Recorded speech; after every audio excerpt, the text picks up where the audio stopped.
Thank you. This will be in English. For English, press 1. No other choices. So I'm Debbie Levitt, and my company is called P-Type, short for prototype, because I build a lot of UX prototypes.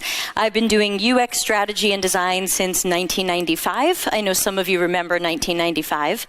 And basically, I wanted to come and talk to you guys about, you can also feel free to tweet at me or LinkedIn at me. I'm very friendly online as well as in real life. I'm also happy to take questions. And so I'm here to tell you some of the cringe-worthy stories. I don't know any German words, so I don't know the correct German word for going like, but that's hopefully the reaction you will be giving me when you hear some of these stories about a job I had in San Francisco for a Fortune 500 company where I was a high-level UX person. And my point in telling you these ridiculous stories, and only some of them, not all of them, because we only have a half hour, is that we just can't measure agility by the same old metrics. We can't just look at how productive teams were, how efficient they were, and how many story points we got to in this sprint. Because if we're building things that have no customer value, if we're killing our corporate culture, or if we're hurting customer satisfaction, then it doesn't matter how well our agile or engineering processes went. Because we're burning money and we're throwing our time away at these bad ideas or bad executions. Because, of course, without customer satisfaction, you have no customers. And that's where user experience should come in. But it doesn't always come in. I'm sure can I ask how many people in the audience don't have any UX workers at their company at all? Yeah, so it looks like about a quarter or so. It's still common that not everybody has UX involved, and even those who do are often hiring the wrong people or processes aren't in place. So I want to tell you some stories about a company who thought they had all their stuff together. They were boasting about how lean and agile they were, but I want to show you what the picture was really like so that you can go back to your company, maybe poke around a little bit and see if these types of things are happening there, so that hopefully somebody will fix it. And of course, DevOps goals are closer to getting it right because they'll take into consideration, are we building the right product? Are we shooting for customer satisfaction? And so again, we just can't measure time to market and productivity and efficiency. So let's jump in. So one of the projects that I was on at this company, a product manager came to me and said, I found data that said that 21% of our mobile web users aren't filtering their search results. And this was a company that did a lot of online shopping. Can't say who. Don't go read my LinkedIn and try to guess who it is. You never will. So nobody's filtering these search results. 21%. So we're going to build a product that pushes them to filter their search results. And of course, as a UX person, I said, well, do we really need that? Does the customer want that? Can you slice out that data for me and tell me, are those people unhappy? Are we getting complaints from them? Are they buying less? Are they buying less often? Give me something. If you want to talk about data, give me some good data. Magically, they never got back to me, and of course, the project went forward. And my thought was, perhaps they don't need to filter. If you're doing a really good search, if you are saying size 8, skinny, guess, jeans, blue, maybe you don't need filters. Maybe you got exactly what you wanted. I'm not sure there's a problem here. But of course, magically, the project went on. And when it came to shoe sizes, I ended up in a 2-week fight with a woman. I don't remember her title, but it was something to do with data. And she thought that we should organize shoe sizes in the order of how many products we have in that size.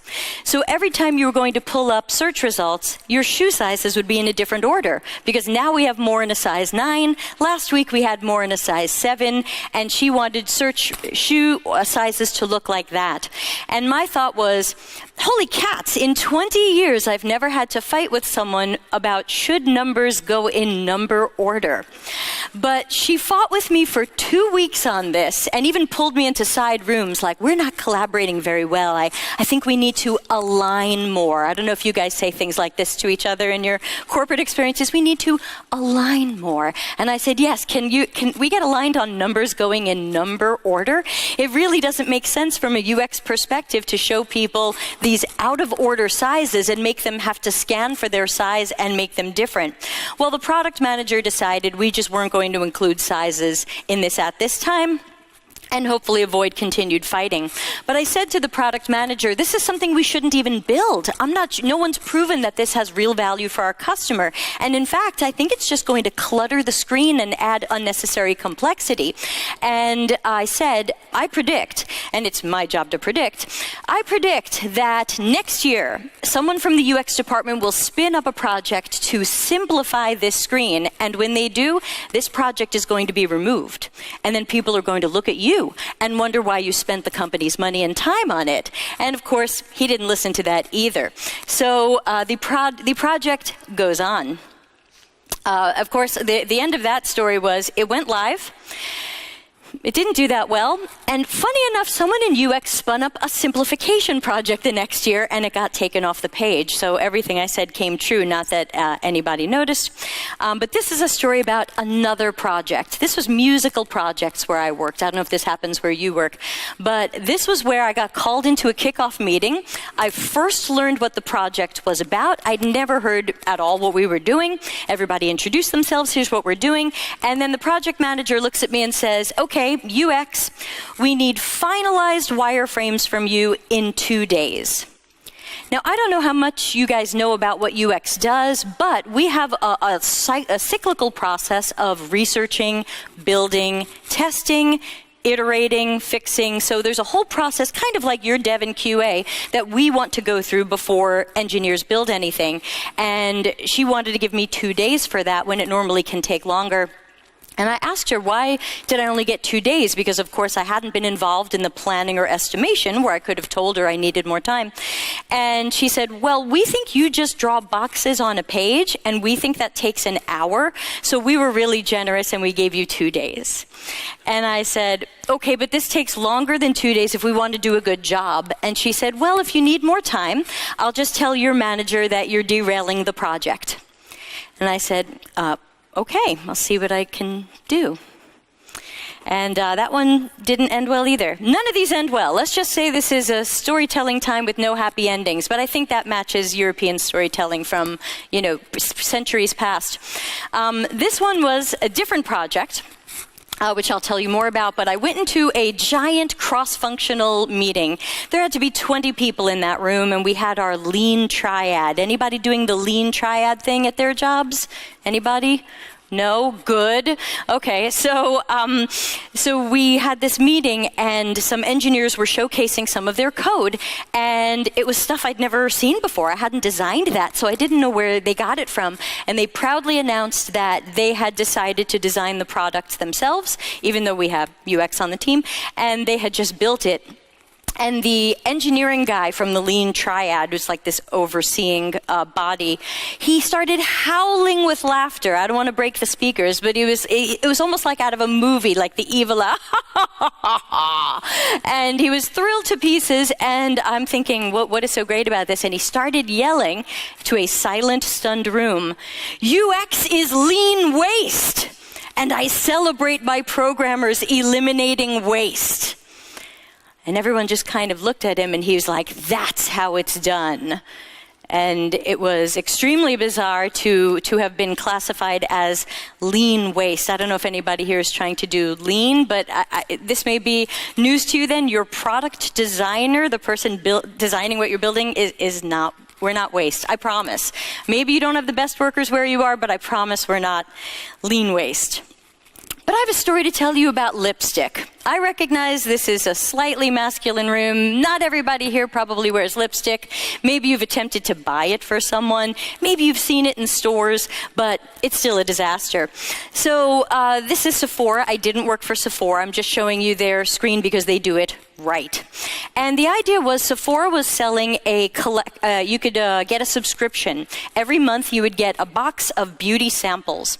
You might get a lipstick in pink tea color. And then you might want to come back and buy the larger size because the sample was so great. The company I worked at was trying to do the same project. But what Sephora does right, that we were headed for not doing right, was when you went back to the web page to see what was in your box that month and you clicked on the lipstick, they took you to the page, but they selected, instead of the default color, they selected the color they had sent you in the sample box. Pink tea seems obvious. It's something you didn't even think about. You didn't imagine you would get to a page and there would be the wrong color.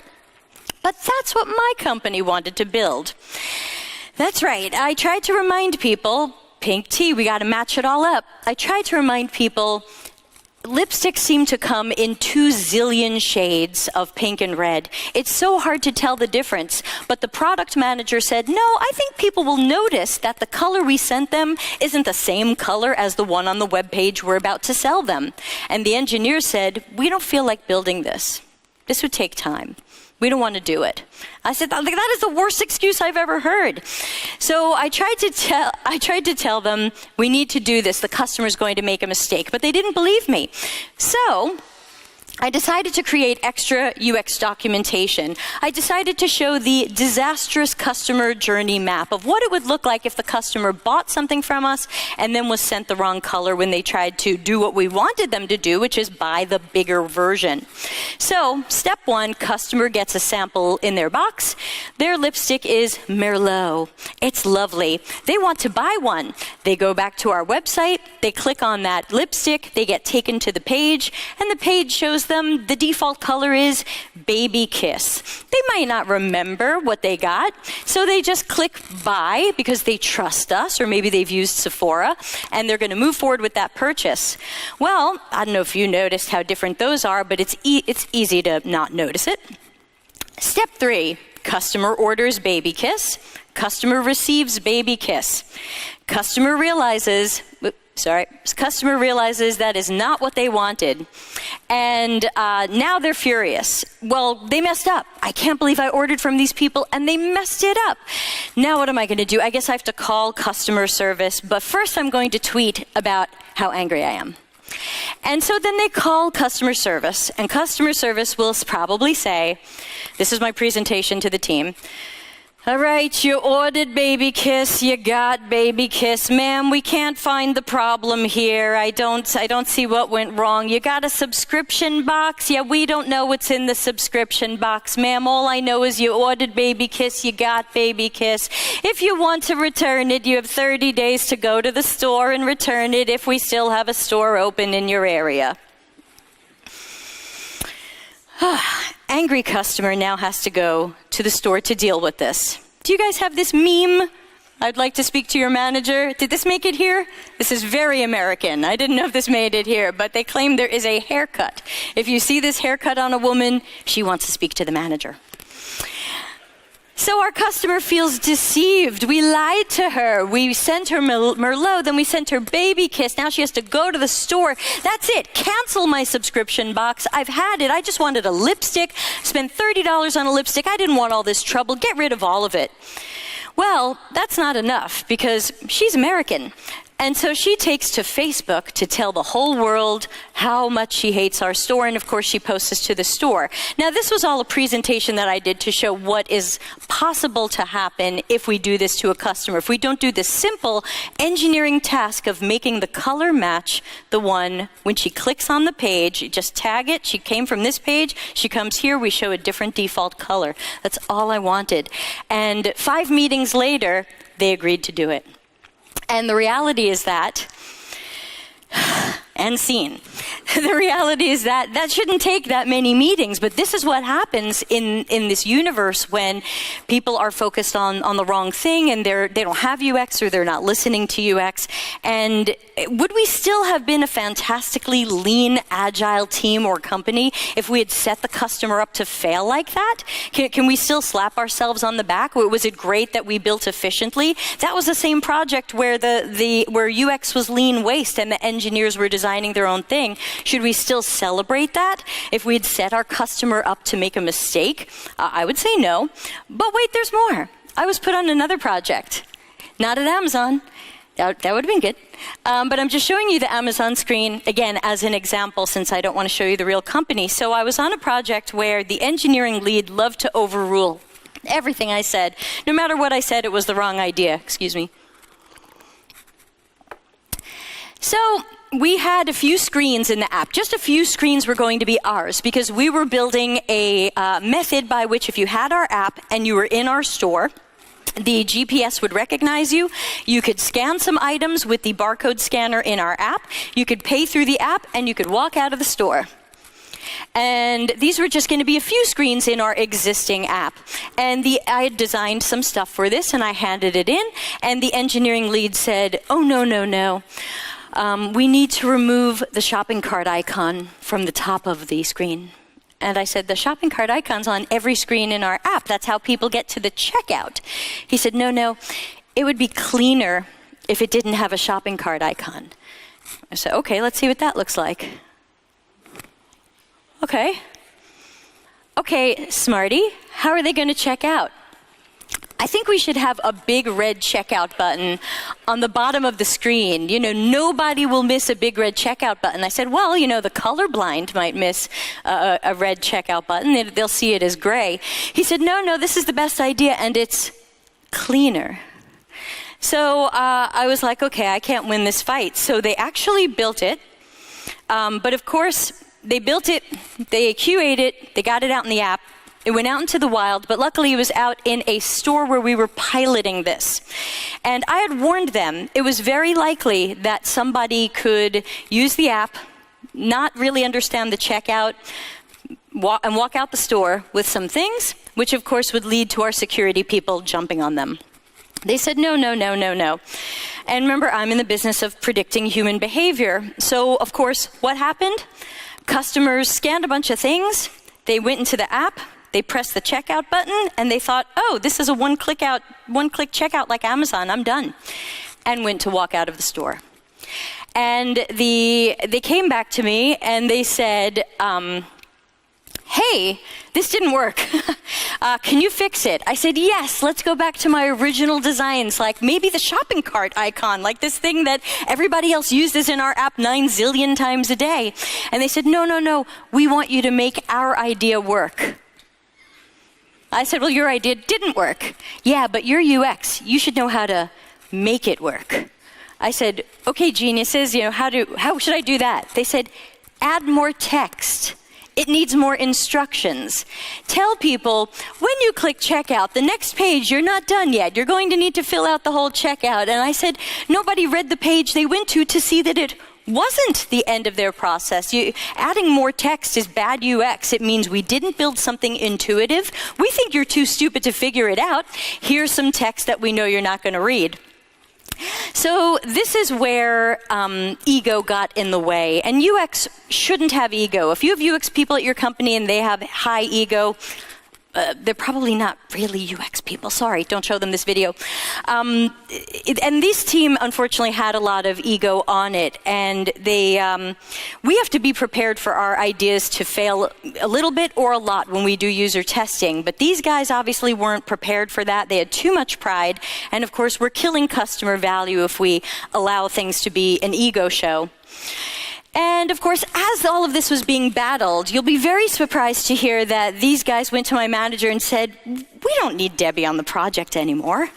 We're just going to spend the rest of the fiscal year working on tech backlog. We have enough UX designs for now. We're just going to work on tech backlog." So my manager said, "Okay," and he assigned me to another project. You can see how I moved through projects so quickly and so often. But you have to know that's not the end of that story. Because these guys were fantastic enough to assign me to Jira tickets when they wanted to overrule my UX designs. Because according to them, my UX designs were bugs. So I was assigned to Jira tickets, but someone forgot to unassign me when they threw me off the project. So when they told them that me and my manager, didn't need any UX designs, I started getting emails from Jira. New designs tickets updated, designs added, ready for dev, ready for QA, being released. And I went, of course, to my manager and said, "Hey, check out what these guys are doing. They lied." And he said, no, they said they're just going to work on tech backlog. I said, well, I'll forward you some Jira statuses. And of course, he blew his top and he put someone else on it. They were probably very proud of their efficiency now that I wasn't there. Now that I wasn't there to check and balance their crappy ideas. They probably thought they were super efficient, super agile, without me getting in the way to try to be the customer advocate. So, well, gee, if we really want to move fast, why don't we just get rid of QA? Our engineers are fantastic. They would never make a mistake. Let's go really fast and just skip QA. We'll get to market even faster. And sometimes people hear my stories and they say, well, Deb, you just sound like a whiny American. Where were your managers? Why didn't they help you out? And I say, because they were awful. So there was one manager in the group where I escalated something to him, and I'll never forget his response. It was a one-line email, and it said, "You're a big girl. Figure it out." So I said, okay, I am, and I will, but thanks, non-manager. Thanks, you're really going to be there for me. And we had an awful new vice president of UX who sent out strange emails like, here's what Gartner says we're going to have to build in e-commerce 10 years from now. And my thought was, cool, what do I do now with my projects now? And what do I do now about people who are age 7 who will be shopping in 10 years like this report talks about? I don't know what I'm supposed to do about that. But really the worst was when this VP sent out this email telling us that, it's not enough to just show people a barcode icon. They might not know what to do with a barcode icon, even though it's in the Amazon app and all over the place. And he compared it to this Thomas the Tank Engine toddler app. It was an app for children around 2, and the app walks through a tutorial. Hey kids, press the button, say hi to Thomas. Oh, very good. You press the button, you said hi to Thomas. And this was the VP of UX's suggestion that this is what we should do in an e-commerce app for a Fortune 100-ish company that was selling to adults with spare money. So my thought was, hi, shopper. Do you want to scan something with the barcode? Well, great. Click the barcode icon. You can do it. That's it, shopper. You've done a great job. It's totally Clippy. Thank you for someone who remembers Clippy. Do you remember Clippy getting drunk when he got fired? That was the best. He was, I see you are writing a letter. So my suggestion to everyone is learn and act. This is lean, but I know we're talking more about agile, but still, agile teams and organizations need to focus on so much more than methodologies and measurements of agility, because if we're not building what's valuable to and desired by customers, and who cares if estimations were accurate, productivity was good, and efficiency was glorious? Does not matter. These are all stories of a crappy culture, bad process, and celebrations of lean and agile where celebrations were not deserved. And what would have happened if I hadn't worked so hard to block all of these bad ideas? Throughout my time at this company, a lot of managers seemed to take great pleasure in telling me and other UX practitioners that we weren't being lean or agile whenever we did anything. And then the workers would join in, and it seemed to be the cool thing to say to UX people if you wanted to try to shut them up. But are we more lean and agile when we move so fast that we're disregarding customer feedback and customer needs or product value? People are starting to notice that move fast and break things sounded really cool until we found out customers hate when we break things. And we have competitors, so they might leave. And is this going on at your company where you work? I want you to go back and be detectives and then report to me. So go back to your companies and check on what's going on with UX, and don't ask the VP of UX. He might be part of the problem. If you're a coach, a leader, an executive, a manager, a business transformation person, or other change agent, please look outside your usual people. Go talk to the UX practitioners themselves. And Because when UX does research and we want to know more about you, we don't talk to your mom or your husband or your wife. We talk to you. We don't talk to your boss. Go talk to the UX workers themselves and learn what's working and what's not working in their processes, workflows, and teams and collaboration. Learn where portfolio isn't giving them the time or budget to do their job. And don't congratulate yourself for the same old metrics. Redefine what agility and success mean to your company and your customers. The end. And they didn't live happily ever after. Thank you.